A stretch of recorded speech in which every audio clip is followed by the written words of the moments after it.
Alright dudes and lady dudes, I've got a couple of little jobs I need to work through on the build before my mate Tom turns up.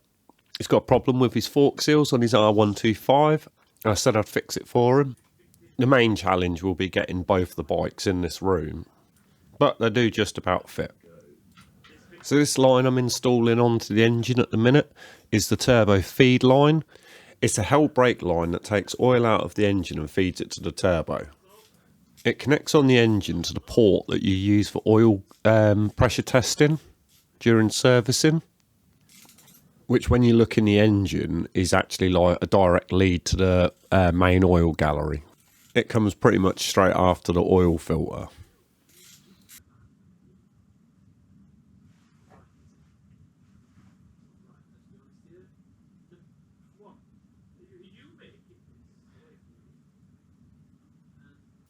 So this is the banjo bolt connected to the engine. That grubby bolt that I need to take out and give it a clean. Inside there is a spring and a ball bearing. I'm not 100% sure what it is. I think it's a non-return valve. So when the engine ain't on, it just stops the oil flowing anywhere by sealing the system. But I don't know. If you do know, let me know, because that'd be pretty cool to know. But yeah, that oil line just goes all the way down to the top of the turbo, where it feeds it with oil. Then this is an oil scavenger pump. Now you need an oil scavenger pump on turbo systems if the turbo is lower than the engine. So if you have it straight on your headers, you don't need to have a scavenger pump, because the oil can flow downwards back into the engine and use gravity. But if you do have a turbo that's lower than the engine, then you put an oil scavenger pump on to help pump it back into the engine.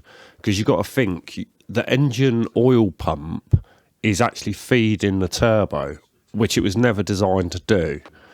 And by having a scavenger pump fighting gravity and pumping it all back into the engine, then the oil pump in the engine isn't doing extra work.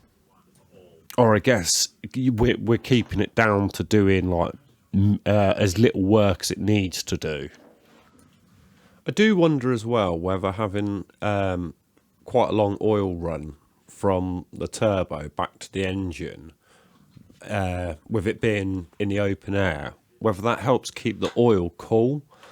I've never had a problem with oil temperature on this bike, not even in the hottest of sun, but I do live in England, so the hottest of sun isn't exactly super hot. But I think the hottest it's ever been is about 105 degrees, which is, well, still within operating temperature ranges for 10W40 as far as I understand. Please do. I hope you have. So I'm not actually quite sure why I decided to start putting my back brake on in the middle of doing the pump, but I did, so hey ho, that's what we're going to go with. I think I just saw it and thought, that's another quick job I can do on this side of the bike. This bolt on the build is a little bit different, as it requires Loctite on the threads and silicone brake grease on the shoulder of the bolt. Just means your brake slides up and down the bolt easier, doesn't get all crudded and corroded. No one cares about that. It's the fact that the restart that I wanted to. I did actually get new crush washers for all of my brake lines, as I had to take them all off so I could rebuild the cylinders and the brakes. I know you can heat them with a blowtorch and reuse them. I tend to only like to do that in situations where I have to. And one of the places I get really anal, other than anal, is brakes. Like, in my eyes, they're the most important thing on your bike, other than maybe your tyres. But I rarely risk anything with my brakes. Which is probably rich coming from a man that put oversized discs and spacers on the front end of his bike. But then I am also a man that's putting a turbo on his bike, which is also a bit stupid. So, you know, like I said before, don't listen to people on the internet. A lot of the time they're idiots.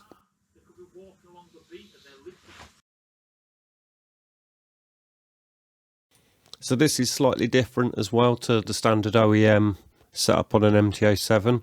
I'm using a brake pressure switch. If I remember correct, the OEM setup is a spring on your rear brake pedal that pulls a plunger. Will it still be a plunger? Well, it is now. It pulls a plunger and that activates the switch. On this setup, the switch actually sits on top of the banjo bolt. So when you press the brake, that applies pressure, and then a certain amount of pressure within that switch will trigger it. And then from that point on, it's exactly the same as the OEM. It just goes up to your brake light and makes your brake light light up. You can get these pretty cheap off eBay. I don't know whether there's a reputable company, because I only ever see them for about £8 from some unknown company, but they seem to all be the same. I've never had a problem with the actual switch. They're just a bit crap because every now and then I'll go around a corner and catch my foot on the switch and break it off the top. But that might just be me riding like a spastic. And by foot, I mean heel. Like, I don't want you to think I'm riding along with my foot all the way up there. Like, I ride like a spastic, but not that much of one.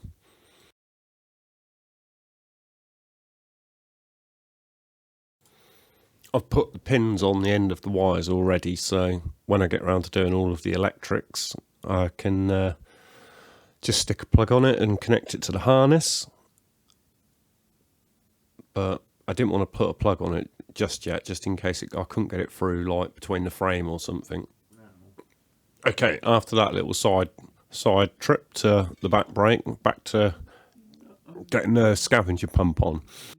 So this end has a standard turbo flange fitting. It has an O-ring in. It needs to be covered in engine oil on the O-ring. And I can't remember who, but someone told me that you should fill up these tubes a little bit so that when it first starts, the scavenger pump gets full of oil quicker. I don't know whether it's true, but there's no harm in trying to do it. I would imagine, though, they're a kind of standard diaphragm pump, so I can't see how it really help.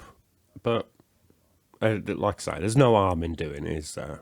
Like spending 5 minutes to pour some oil into it and then spill it all over the floor.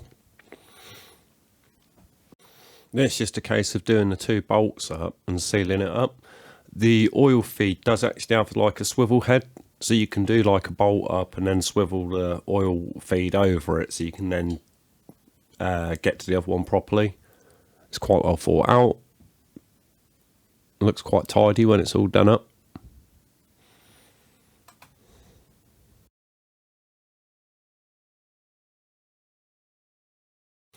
Then I just got to finish it off by torquing up the actual scavenger pump to the engine.